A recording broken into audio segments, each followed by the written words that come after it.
Because chances are, if you've been a successful entrepreneur for 3 or 4 or 5 years, you haven't had to go into savings at all. You've been making money every single month. You've been cash flow positive every single month.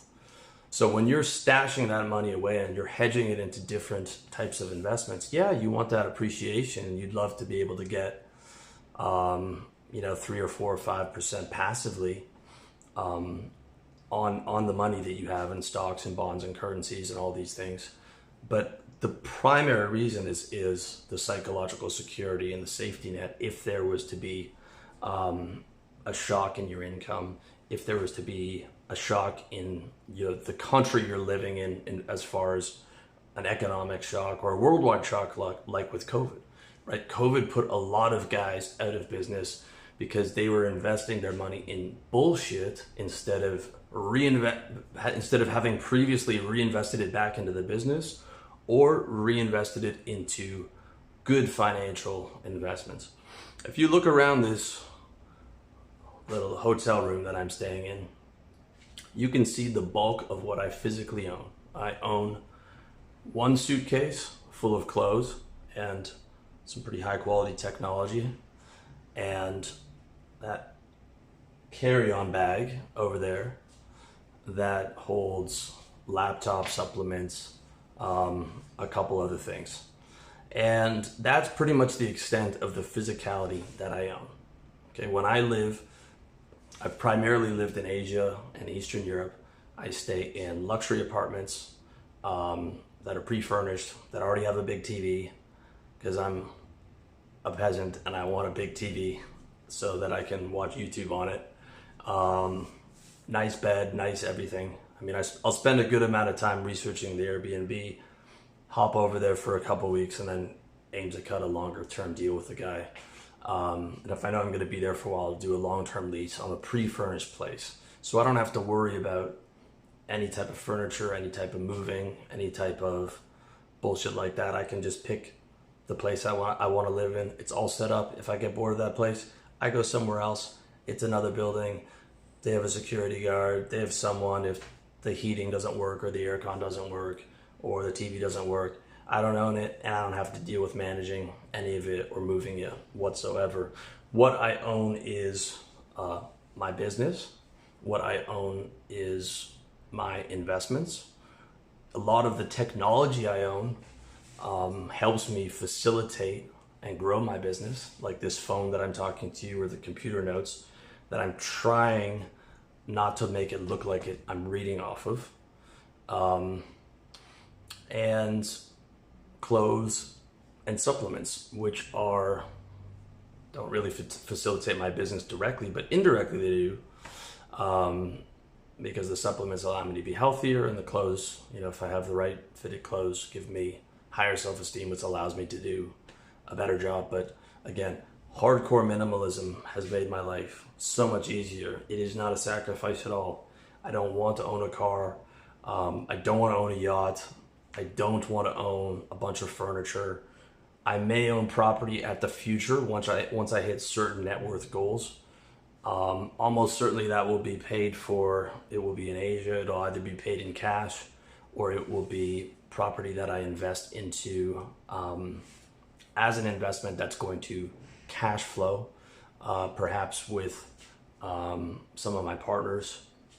It's something that's on my list to do, in a sense of eventually getting, maybe 25-30% of my net worth into property, primarily for the psychological peace of mind of having it into something physical that also earns me income and that in general has kept pace with inflation. But other than that, the investments that I've made, the reinvestments in my business, as well as the investments in currencies, are what have been able to give me my freedom, okay, and being aggressive about that. When I was in Canada, I lived to reinvest. I lived to work on my business. And those sacrifices paid off tenfold when I finally left and was able to achieve the freedom that I wanted. So you've got business, you've got currencies, you've got precious metals that you can invest in, gold and silver. You've got real estate, which is land, houses, condos. You've got bonds. and you've got collectibles, which is rare watches, vintage cars, art. These are the exception to the rule of things that you can buy that actually might appreciate over time. Okay, that Toyota Camry is not going to appreciate over time, but the 1965 Aston Martin that James Bond drove very well might continue to appreciate even if you bought it now. 10 years from now, that value might continue to go up despite the fact that the car is 60 years old. Or, you know, the Picasso is 100 years old, because people place value on those things and other people will buy them as an investment because they know that other people place value on those things. So that's really all an investment is. Something that people place value in, that they know that can be exchanged into cold, hard fiat currency, okay? That's the only reason anyone gives a shit about crypto, by the way. Okay, when you ask people why they care about crypto, the answer is, like, the price they quote is in US dollars. Okay, that's why people care about it, because it can be exchanged into US dollars. If that became illegal tomorrow, and that would be a big problem for crypto. If all of a sudden all the world's governments said Bitcoin could no longer be legally converted into Euro and USD, it would be a major, major problem for Bitcoin. Now, of course, there would still be a black market for it, but the value would certainly plummet. The same thing with gold, okay? If gold wasn't convertible to currency, which is what is the actual mechanism for spending, for buying goods and services, it would not be valuable. However, as of right now, those can be converted to currencies, and when people buy them, they buy them hoping that the currency that they get in the future is going to be more than they originally bought the instrument for, minus the cost of inflation. At least I hope minus the cost of inflation, but most people don't factor that in. All right. So business, currency, precious metals, real estate, bonds, collectibles, that's it. All right. Every other fucking good and service is a bad financial investment. Okay. Unless it falls under those subcategories. And what is everything else? Almost everything that every company makes, either a good or service, is a bad financial investment.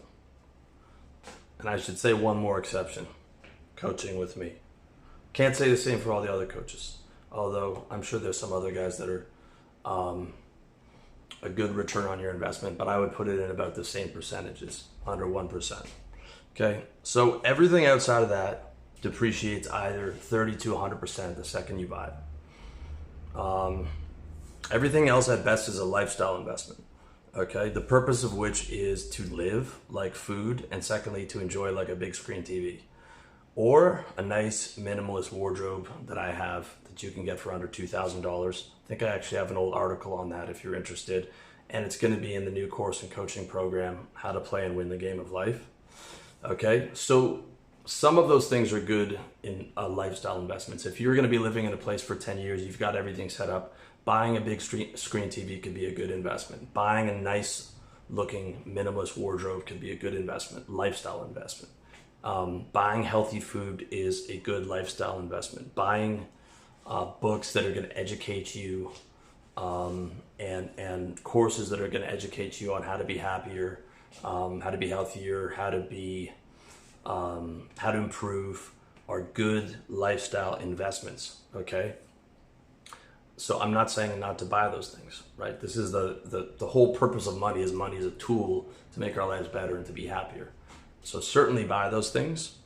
But remember that has to be just a fraction of the income and a fraction of the net worth.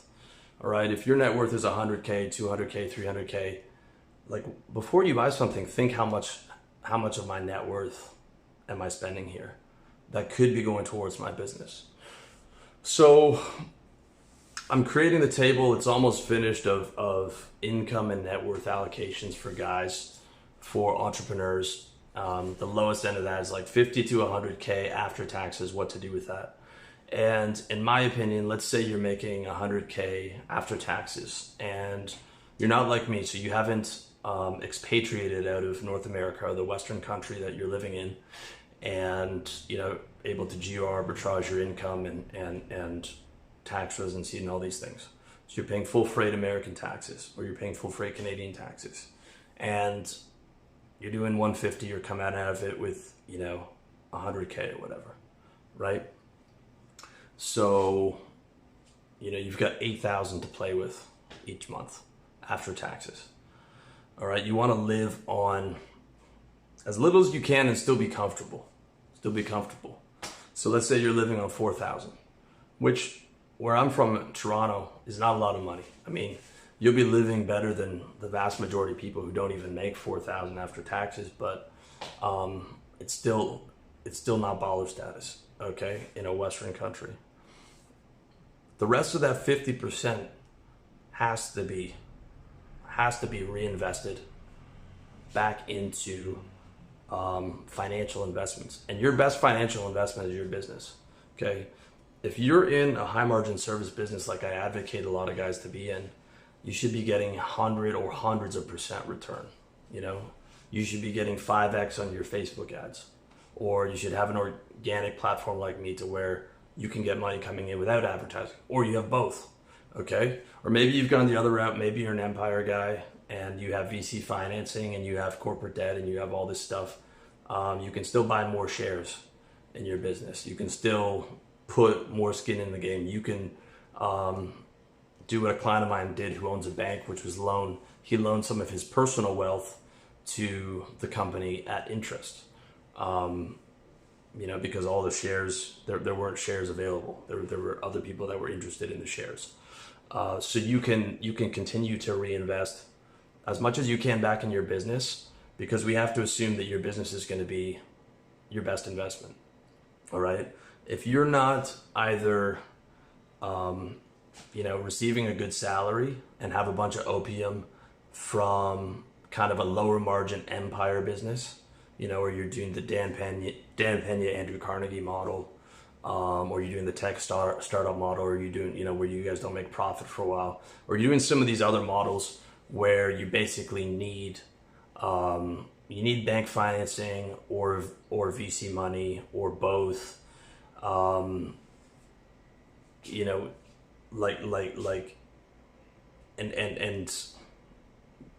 if you're not in that category, like if you don't have a bunch of opium, you need a high margin business, okay? So you need a business that's doing hundreds of percent return a year so that you can take that money that you're not spending on expenses and dump it back in, and you can take your net, your net worth, right? The amount of money that you have across stocks, bonds, currencies, etc., dump it back into the business, because that's the only way to get wealthy. You are not going to get wealthy from the maybe 5% that you get from non-business investments. Okay, that's what makes like wealthy people wealthier, right? If you have 30 million in the bank or 30 million in non-business investments, 5% a year is a lot of money. Okay, when it's 30,000, when it's 100,000, right? That's $5,000 a year. Okay, and 3% of that's going to be minus inflation. 3% of that's going to be minus inflation. So you're lucky to keep 2%.